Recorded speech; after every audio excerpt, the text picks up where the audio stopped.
Our instructions were not to get you to the Constitution Center before 7 o'clock. I don't think we're going to have a problem. We're good. Yeah.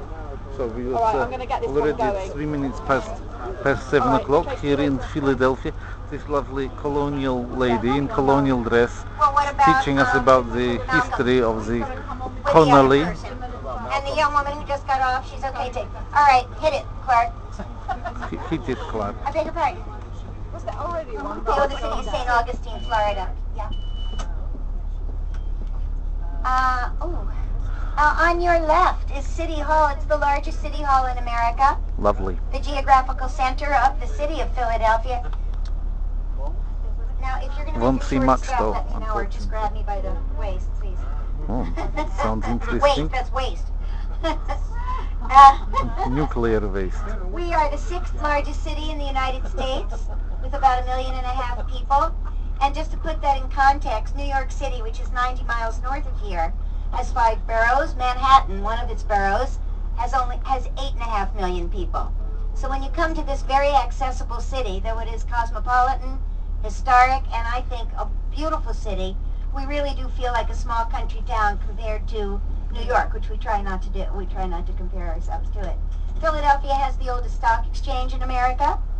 We were the capital of the United States after the Revolutionary War for 10 years while Washington, D.C. was being constructed. Now remember, Washington, D.C. was built from the ground up, and all the buildings took on the form of ancient Greece so that they would look austere.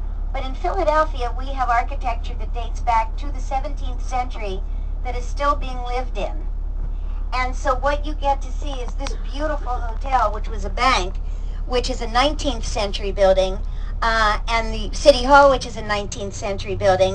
And as we travel down to the historic area, you will be seeing all of the architecture that existed here in this city since the 17th century. And that's very exciting as we get a little older. The building behind me, I don't know how long you'll be here. Will you be here a long time? 3 days. A couple of days. Be sure to go to this store across the street from the Ritz. It's called Macy's, but originally its name was Wanamaker's. Oh, Sam's That's on the not maker. easy. Okay. Wanamaker's department store, and it has the world's largest pipe organ in it. Zoe. It still has Zoe daily Wanamaker. organ concerts. It is a very beautiful building, and it's, as you can see, right in the center of town.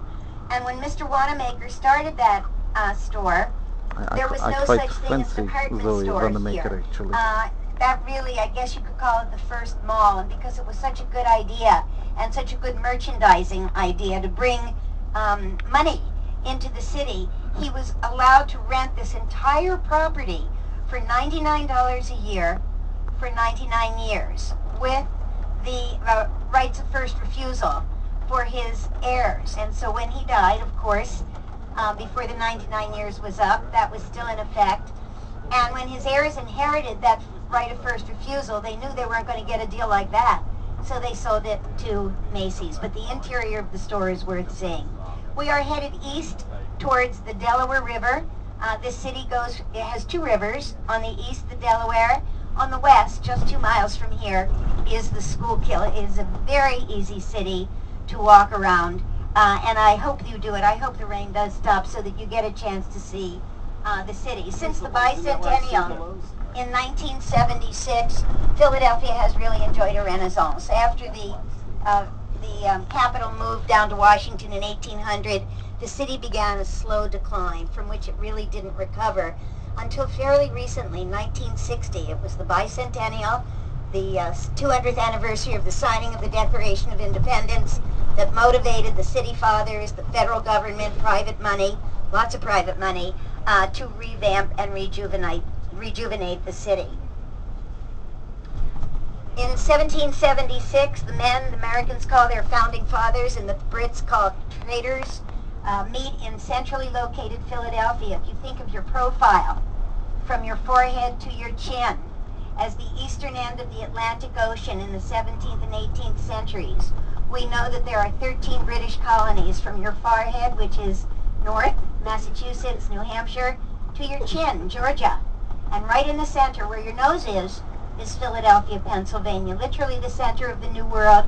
And because we were founded on the principle of religious tolerance and tolerance for all by the Quakers, we become the most important city in the New World and remain that until 1800. So the Declaration of Independence, which is really a press release, is signed here at what we now call Independence Hall, which actually was a building built for King George III. Woo! Oh, thank you very much. And we're about to pass it in a moment. I'm going to just switch positions here. The Liberty Bell is in this new pavilion here on your left. We're going to be turning left at this corner. You might be able to catch a glimpse of the back of the bell, not the famous side with the repair in it that people think is a crack. I'm good. I'm fine. Don't worry about me. Behind me is where the Congress of the United States met when we had 26 senators. Now, of course, we have 50. This is where John Adams, our second president, was inaugurated. It was the first time in the history of the world that a transfer of power went from a man who was not related to the man he succeeded, and he did not have to shed blood to inherit the title of president. It was, the world was watching as best they could. In the 18th century, all eyes were turned here, and it happened. George Washington did not take over the army. He did not declare himself king of Pennsylvania, king of the United States, and it all happens in this room. It's a very, very important part of American culture. So look quickly to your left, and you will see the Liberty Bell, which had nothing to do with the American Revolutionary War. It was a symbol of freedom, of religious freedom, that was granted to the Quakers and all who came to Philadelphia. Here on your right Don't know if you could is see the State Belly in House, there. now called Independence Hall, where the Declaration of Independence and the most important document in America, the Constitution of the United States, was framed, argued over, and finally signed. You know, I think history is so fascinating because it does repeat itself. If you look at the Middle East and look at these countries where democracy now is trying to get a foothold, or in some countries, the same thing is happening. They're trying to set up a new way of life, a new constitution, and that's what happened here in the 18th century. The building you're going to be going to this evening celebrates that constitution. It is not part of Independence National Historical Park, which all of this is. It is it's a non-profit company organization that celebrates the Constitution. If you look over here on your right, this building going up is the National Museum of American Jewish History. Because the Quakers were granted freedom of religion here and all religious groups were welcomed, the Jews, the Catholics, the Amish, the Mennonites, atheists, all come from Europe, where, especially from England, where the king was head of the church, head of the state, and head of the military. And the Quakers thought that was too much power to be invested in one person. Luckily for William Penn, who had become a Quaker, the king owed his family money, and that tells you how rich the Penns must have been. You're loaning money to the crown. That's a lot of money. In fact, it was 16 million pounds. Now, I don't know how much that is in today's money, but I know 16 million's a lot, right? I mean, you're accountants and business leaders. 16 buttons, it's a lot. But Benjamin Franklin is buried here on the right. This is Christ Church Cemetery. He came from up here at your forehead, Boston, Massachusetts, ran away to your nose, Philadelphia, Pennsylvania, when he was 17, because this was the place where everybody was welcome. No matter who your father was, no matter who you were connected to, the Quaker said, come to Philadelphia, just as long as you don't try to coerce anybody to your beliefs, whatever they may be, you can succeed depending on if you can succeed. And that, in fact, is what he did. Look to your, quickly over across the street there, now behind you, the United States Mint. That is one of two coining mints in America. The other is in Denver, as you probably know. The paper money, which is really fun to watch being printed, happens in Washington, D.C. at the Bureau of Engraving. And speaking of Benjamin Franklin, one of his jobs when he was still English, and we were still English, was printing money for the crown. Is that a good job or what? He printed money for the various colonies. Of course, he was paid to do it. He was a brilliant, brilliant man, and I'm sure you'll be hearing, I don't know what's happening tonight at the Constitution Center besides your having food and drink. I'm sure you're having that. Are you having tours or going to any exhibits, do you know? It's a surprise. Oh, good. All right. This is the Federal Reserve Bank here on the right. You know that there are 12 of them throughout the country. You know that none of them is it's not a government institution, but they do set monetary policy, for which we are all grateful most of the Privately time. owned by Illuminatis. Not lately, no. But it will change. Doesn't it always change? You just hope it changes in time. That's a federal penitentiary there on your left. I think it's very odd that it's just 2 blocks away from Independence Hall. Don't you think that's funny? Not at all, not at all It's a federal coincidental. penitentiary. Yeah, you know who was in there? Do you ever hear Lil' Kim, the rapper? Yeah. She was in there. She was. And when she was let out, her entourage met her in white Rolls Royces with flowers and banners. It was all very exciting. She was in for lying to a grand jury, just like, you know who? Martha Stewart. Yeah. Don't lie to the grand jury, whatever you do. Good boy. We are at our destination. I assume you're taking them back at 9, is that correct? Yeah. Okay. You're not going to be let on your own to go back through the storm and drizzle. Your coaches will pick you up just where they are dropping you off. And I, in fact, am going to come up with you to answer any questions you may have about things that you might be able to see through the terrace windows at the Constitution Center. So I'm your resource person. There will be another tour guide there, like me, dressed like me, but doesn't look like me. She's tall, thin, and blonde. We all hate her. I would have been a typical colonial, short, plump, and and so forth. If you have umbrellas, you're going to need them. It is a little bit of a walk from the bus drop-off to the front door. They're having a special exhibit at the Constitution Center now. It seems odd, but it's Princess Diana. Oh, no. And her actual wedding dress is on display. I don't know if any of you have seen it. I saw it on TV, and I really have to say I thought it was hideous. She looked like a gypsy moth, but in person it is absolutely exquisite. It is so beautiful. The little handwork is all just magnificent. So I don't know if that's going to be open for you. I hope so. And if it's not, make a point of coming down to see it, because it's got a lot of her clothing and it's very, very well done. I'm not part of Diana cult. Her tiara, of course. Or one of her tiaras. Okay, get us over as close as you can.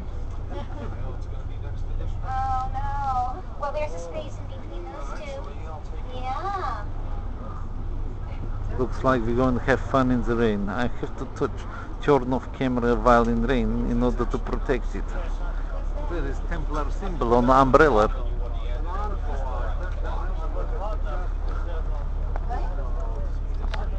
Oh golly.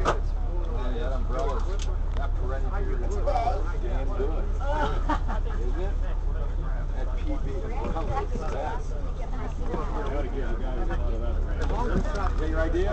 Damn good. I knew he was a bright guy. That was my idea. But of course, I'm turned off now and put on again later on.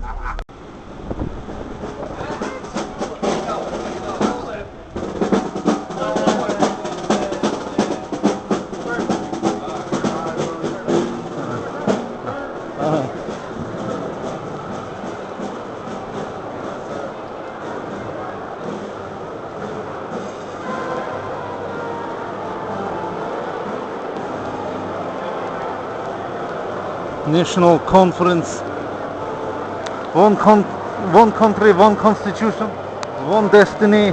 The people themselves must be the ultimate makers of their own constitution.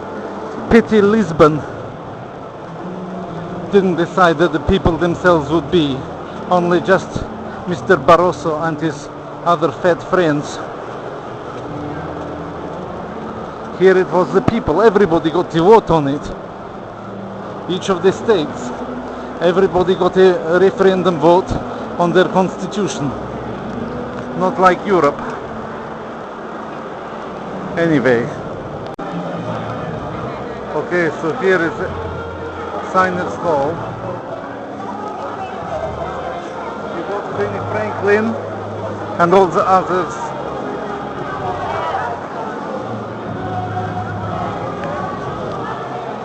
very lifelike, signing declaration. We are mingling with the signing people of declaration of constitution.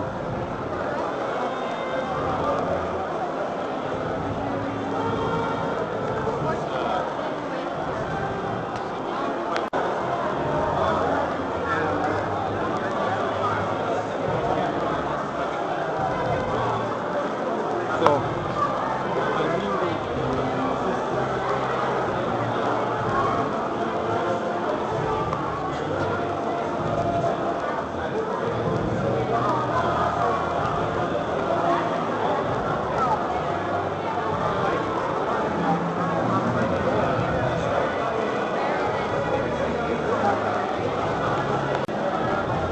now they're inviting the people of the United States and everybody can sign. So there's the original, and you can sign. You can become an Illuminatus. Victor,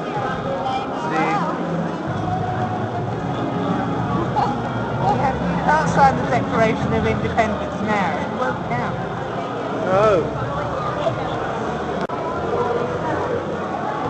So as you see, Victor Huliganov has signed the We the People Declaration.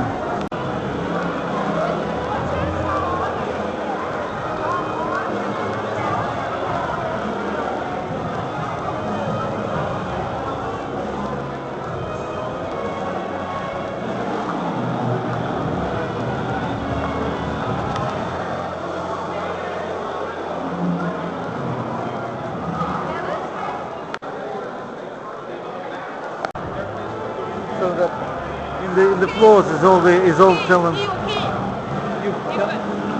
Yeah, next time. Monday, I think, they have a conference, right? Да, даже завтра будет. Завтра. Завтра будет. Ну, спасибо. In the floors, they got always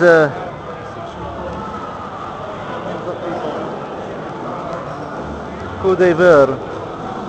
I didn't see this at first, but this is George Mason of Virginia.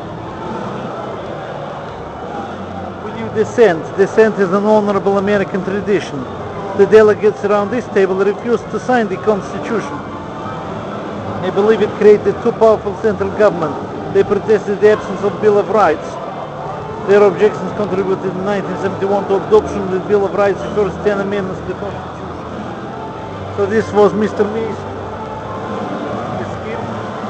I prefer dissenters, I must say. Elderbridge, his mother's smell of elderberries, of Massachusetts. He was 43, he was present but did not sign. Look older than 43, but they say 43 is 43. And this is Edmund Randolph of Virginia, was 34, he did not sign. He's another dissenter. So these dissidents were also honorable. But most important was Benny. Benny was number one man. He was 81, printer, inventor, scientist, statesman. And there he is. He's Victor. Some of the bronze statues today can actually talk.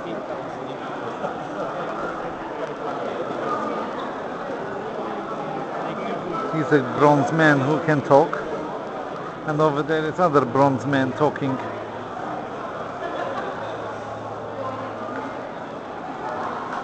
Dressed in period costumes. So, Mr. Barroso, remember, the people made the constitution and only they can unmake it. It is the creature of their will and lives only by their will. Such say John Marshall, of 1821, Chief Justice. That's the problem with the European one. People didn't make, only politicians make, and it's not by will of people. That's why people will unmake what made politicians and propaganda merchants.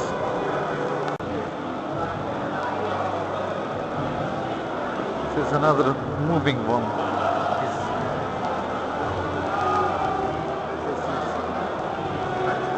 Moving very slowly, creeping up on groups of people and then moving or saying some things like gadzooks or other old English words. Anyway, dining hall, very interesting place. So it says, we the people, this alcove houses a rare public printing of the United States Constitution. And because it's very dark, you cannot see, but it says here, we the people, the Pennsylvania Packet and Daily Advertiser. We the people of the United States, in order to form a more perfect union, establish justice, ensure domestic tranquility, provide for the common defense, etc. And I can't really read much of it more. Over there is United States of America film, a flag, and all around here is all the individual flags of the individual countries. Not countries, but states.